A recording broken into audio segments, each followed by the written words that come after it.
अगर फारूक शाह साहब खुदा न खास्ता 5 साल पहले कामयाब नहीं होते तो आज जो हमारी ताकत है वो क्या होती। अगर 5 साल पहले फारूक शाह साहब अल्लाह के सुभान तआला के करम से अगर नहीं जीतते तो क्या हमारे गली कूचों में तरक्की होती। 5 साल पहले मैं क्या, मेरे साथ महमूद कादरी साहब क्या, नसीर साहब क्या, हमने इस दुनिया के गलियों में हम फिरे थे। हमें याद है कि किस तरीके के हालात यहाँ पे थे। हमारे गली कूचों में सही रोड नहीं थी, हमारे गली कूचों में नाली का तकलीफ थी, हमारे गली कूचे अंधेरे में थे, हमारे ऊपर बीजेपी के लोग दबाव डालते थे, हमें डराया जाता था, धमकाया जाता था, हमारे इबादत गांव पे उंगली उठाई जाती थी, हमें दबा कर रखा जाता था।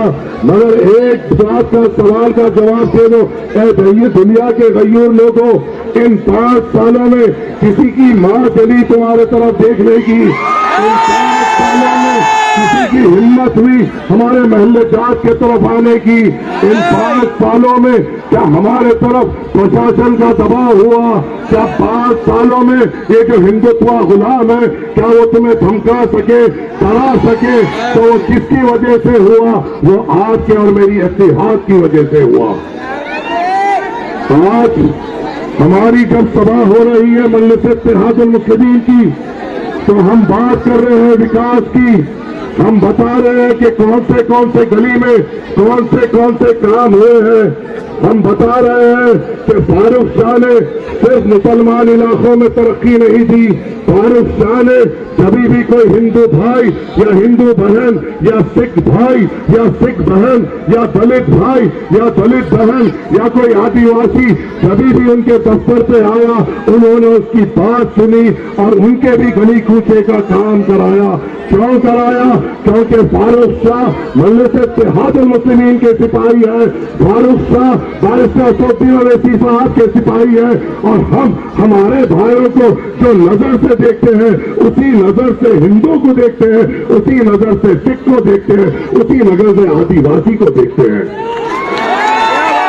मगर जब बीजेपी के सभाएं हो रही है, मगर जब बीजेपी अपनी बात कर रही है वो इस पे बात नहीं कर सकती।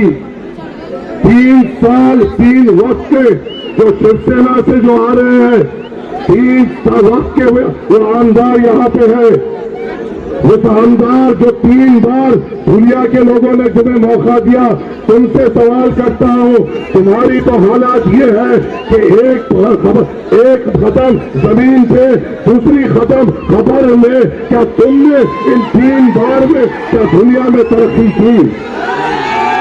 3 बार के आमदार बने, कई खासदार बने, क्या उन्होंने हमारे गली कूचों में रोड लाया, मोरी लाई, स्ट्रीट लाइट लाया, या हमारे बच्चों के लिए अस्पताल लाए? क्या आरटीओ क्या कभी बनाने की कोशिश की या तरक्की देने की कोशिश की?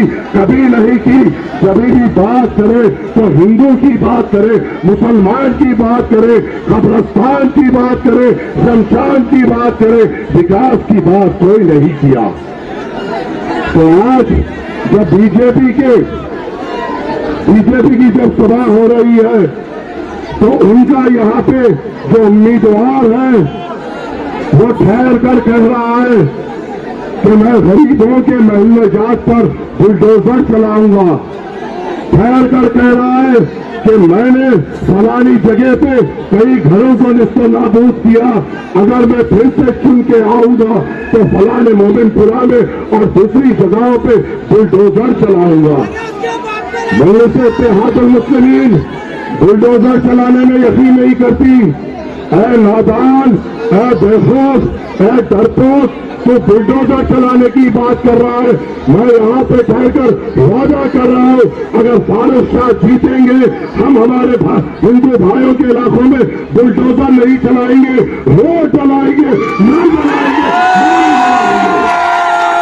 क्योंकि हमारी तालीम ये है, लकुम दीनुकुम वलिया दीन, मेरा दीन मेरे साथ, उनका दीन उनके साथ, हम तफरीका बजा नहीं करते।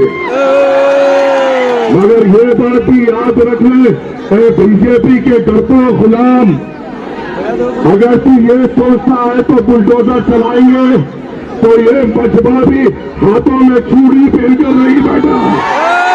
हमें आता है हमारे घरों की हिफाजत करना, हमें आता है हमारी खौफ की हिफाजत करना, हमें आता है एकजुट होकर ठहरना। मगर बात तो ये है, बात तो ये है कि हमें हिंदू मुसलमान के नाम पर डराया जा रहा है, तोड़ा जा रहा है, धमकाया जा रहा है। मगर हमारे सामने फारूक शाह है जो एक विकास का केंद्र है और ऐसा शख्स है जिसने 1300 करोड़ के काम धुलिया शहर के लिए किए। और मुझे उम्मीद है अगर और 5 साल वो रहेंगे तो इंशाल्लाह धुलिया शहर में और तरक्की होगी। मेरे भाइयों, मेरे एक बात का जवाब दे देना, बेशक इज्जत और जिल्लत अल्लाह के तरफ से होती है, औहदे भी अल्लाह के तरफ से मिलते हैं, खिदमत भी जिसे अल्लाह चुनता है वही कर पाता है। फारूक शाह है तो क्या हमारे महल्ले जात हिफाजत में नहीं है? अगर फारूक शाह है तो हमारे गलियों में क्या तरक्की नहीं आएगी? अगर फारूक शाह है तो हमारे इबादत गांव की हिफाजत करने एक सिपाही है या नहीं है? अगर फारूक शाह है तो हमारे मदरसों की हिफाजत करने हमारे पास सिपाही है या नहीं है? अगर फारूक शाह है तो कोई क्या हिंदुत्व का, आरएसएस का, विश्व हिंदू परिषद का क्या हमारे तरफ आंख उठा के देख सकता है? अगर फारूक शाह है तो क्या हमारे नौजवानों को हौसला नहीं है? अगर फारूक शाह है तो हमारे पास अच्छे अस्पताल आएंगे या नहीं आएंगे? अगर फारूक शाह है तो क्या हमारे पास अच्छे स्कूल आएंगे या नहीं आएंगे? अगर फारूक शाह है तो धुलिया शहर और विकास करेगा या नहीं करेगा? अगर बीजेपी आएगी तो क्या विकास होगा? अगर बीजेपी या शिवसेना के गुलाम आएंगे तो क्या स्कूल मिलेंगे? ये बात हमने तय कही है और हमें यकीन है हमारा हिंदू जो सेकुलर भाई है वो भी विकास के नाम पर फारूक शाह को वोट देते हुए दुनिया की तरक्की को वोट देगा इंशाअल्लाह ताला। मगर उसके लिए हमें जोश के साथ होश में भी काम करना है। ये बात तो तय है कि हमें हमारे एक एक वोट का इस्तेमाल करना है। मेरी बात कान खोलकर सुन लो और अपने दिलों में बिठा लो मेरे भाई। अगर घर में शादी रहेगी और तुम्हारा वोट नहीं पड़ेगा तो वो बीजेपी को वोट करने के बराबर है। अगर घर में मसरूफियात है और तुम्हारा वोट नहीं पड़ेगा तो वो बीजेपी को एक वोट पड़ने के बराबर है। अगर घर में 10 वोट है और सिर्फ तुम 9 वोट डालोगे तो वो एक वोट बीजेपी को गिनने के बराबर है। एक एक वोट की अहमियत है। दुनिया अगर जीतना है तो हमें 100% पोलिंग परसेंटेज करना पड़ेगा तभी हम दुनिया जीत पाएंगे। और हमारे बीच में थोड़े अखिलेश यादव के दलाल भी आ रहे हैं। साइकिल पे दोनों टायर पंक्चर हैं, गम के पैंडल मार लेते हुए आ रहे हैं। मेरे भाइयों, एक बात मेरी गौर से सुन लेना, यहाँ पे कोई ना कोई मेरा एक भाई उत्तर प्रदेश का होगा। कई लोग होंगे जो उत्तर प्रदेश से यहाँ पर आए हैं। मेरी बात अगर गलत है तो मुझे रोक देना, मैं बैठ जाऊंगा। जब विधानसभा के चुनाव उत्तर प्रदेश में चल रहे थे, अखिलेश यादव ने पूरे अपने 6 महीने के इलेक्शन के दौरान लफ्ज मुसलमान इस्तेमाल नहीं किया। अखिलेश यादव ने अपने 6 महीने के चुनाव के दरमियान में लफ्ज मुसलमान नहीं इस्तेमाल किया, क्योंकि उसे पता है मुसलमानों को स्कूल ना दो चलेगा, उसे पता है मुसलमानों को नौकरी ना दो चलेगा, उसे पता है मुसलमान बुजुर्गों को अस्पताल ना दो, उनको घर में तड़प तड़प के मरने दो चलेगा। उसे पता है मुसलमान खवातीन को अच्छा अस्पताल ला दो वो चलेगा। वो जानता है मुसलमान को सिर्फ बीजेपी के नाम से दबाओ, इनके लिए बात करना क्या जरूरी है। 6 महीने के इलेक्शन में यहां पे जो यूपी के मेरे भाई है, क्या मेरी बात पे गवाही दे सकते हैं? 6 महीने के इलेक्शन के कैंपेन में अखिलेश यादव ने लफ्ज मुसलमान नहीं इस्तेमाल किया और आज उसका बंदा वो या गोटे बोलते हैं, हमारे हैदराबाद में तोते बोलते हैं, वो तोते और वो नरेंद्र मोदी का पैसा लेकर आपके मेरे बीच में ये सोच कर आ रहा है कि दुनिया का ईमान कमजोर है, पैसे फेंको, वोट लो और बीजेपी को जिताने आ रहा है। क्या आप उसकी कामयाब होने देंगे? आपका मुजाहरा करेंगे? मुजफ्फरनगर का फसाद याद है मेरे भाइयों? याद है? याद है। मुख्यमंत्री कौन था? मुख्यमंत्री कौन था? क्या नरेंद्र मोदी था? क्या योगी आदित्यनाथ था? या देवेंद्र फडणवीस था? कौन था? अखिलेश यादव। अखिलेश यादव के हुकूमत में मुजफ्फरनगर में हमारे बहनों की इस्मत रेजी की गई, नौजवान बच्चों का कत्लेआम किया गया। और तुम्हें मालूम है उस वक्त अखिलेश की पार्टी में कितने मुसलमान एमएलए थे, कितने मुसलमान आमदार थे? 60 मुसलमान आमदार थे। बस 60 मुसलमान वो आमदारों में इतनी हिम्मत नहीं थी कि जाके अखिलेश को बात कर सके। गुलाम थे। हमें गुलाम नहीं चाहिए, हमें फारूक शाह चाहिए। हमें गुलाम नहीं चाहिए, हमें वो चाहिए जो यतीम के सर पे हाथ रख सके। हमें गुलाम नहीं चाहिए, हमें वो चाहिए जो बेवा के आंसू पोंछ सके। हमें गुलाम नहीं चाहिए, वो चाहिए जो आने वाला खतरा अपने आप पे ले सके। हमें गुलाम नहीं चाहिए, हमें वो चाहिए जो अपने लिए अपने साथ साथ अपनी औलाद की कुर्बानी दे दे। इन 5 सालों में क्या आपने फारूक शाह को मेहनत करते हुए नहीं देखा? देखो। तो आपके दरमियान में नहीं देखा? देखो। हमारा क्या ईमान मजबूत है? तो हमारा ईमान क्या कहता है कि जब एक मजदूर मजदूरी करे उसका पसीना सूखने से पहले उसे मेहनताना दे दो। तो फारूक शाह का मेहनताना क्या है? आपका वोट है और वो हमारा हक है। वो हमारा हक है जो आपको हमें देना पड़ेगा। हमने 5 साल आपके दरमियान में रहते हुए काम किया है, 5 साल आपकी खिदमत की है, दिनों रात नहीं देखे। फारूक शाह मुझसे कह रहे थे, माजिद भाई अल्लाह गवाह है कि मैंने एक दिन की भी छुट्टी नहीं ली। मुझसे फारूक शाह साहब कह रहे थे, माजिद भाई मैंने हमेशा आवाम के बीच में रहा। क्या ये बात सही नहीं है? तो हमारा फर्ज क्या बनता है? नौजवानों, आज तुम यहाँ पे बड़े जज्बात में हो।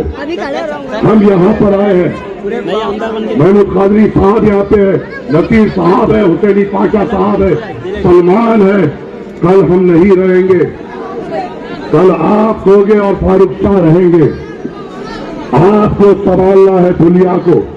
हम सिर्फ यहाँ पर आए हैं कि हम जानते हैं कि फारूक शाह साहब ने ईमानदारी से, दियानतदारी से आप लोगों की खिदमत की है और अगर फारूक शाह जीते तो हमसे बढ़कर खुशी कोई नहीं होगी। सदर मजलिस हर रोज फोन करते हैं, बैरिस्टर सऊदी ओवैसी साहब हर रोज फोन करते हैं, पूछते हैं दुनिया का हाल क्या है। क्या जवाब दो उनको?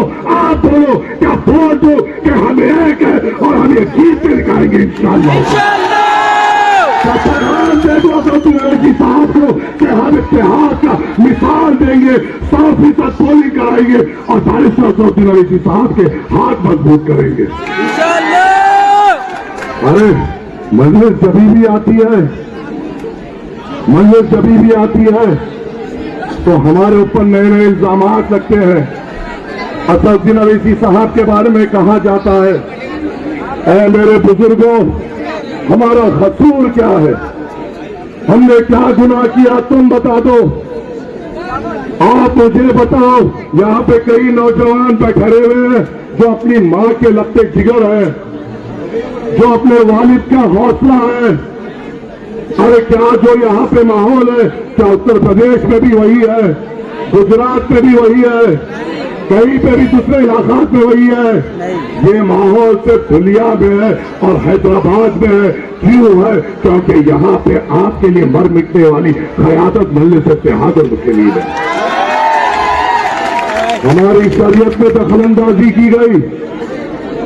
कोई बोला कि ये साइकिल चलाने जो आ रहा है, क्या इसका अखिलेश यादव उठ के बोला? जब शरीयत में दाखिलत की गई, क्या लालू प्रसाद यादव के बेटों ने बात की या कांग्रेस के सरफेज गुलामों ने बात की? किसी ने बात की? बारिशाह साहब ने बात की। वक्त बिट की तरमीम का मामला आया, बात करने वाले असदुद्दीन अवैसी साहब। है नौजवानों, तुम आज या जोशो खरोश से हो, फोन निकालकर चीख मार रहे हो। तुम मुझे बताओ, जो हाफिज जुनैद जो उत्तर प्रदेश का रहने वाला था, जिसके दिल में कुरान पाक थी, उसको खंजरों से मार मार कर छन्नी कर कर उसकी मां की कोख को जाड़ दिया गया, उसके बाप के कांधों पे दुनिया का सबसे बड़ा बोझ डाल दिया गया। क्या किसी सेक्युलर जमात ने बात की? तेलू खान को मारा गया, क्या कोई सेक्युलर जमात ने अपनी जबान खोली? अखलाक को मारा गया, क्या कोई सेक्युलर जमात ने आवाज उठाई? हिंदुस्तान हरियाणा में 2 कलमागो भाइयों को जिंदा जला दिया गया, उनकी मां को रोने पे मजबूर, उसके बाप को और उनके बच्चों को यतीम कर दिया गया। कोई सेक्युलर असदुद्दीन अवैसी साहब ने और मजलिस इत्तेहाद और मुस्लिमीन ने बात की। ये हमें देखना है।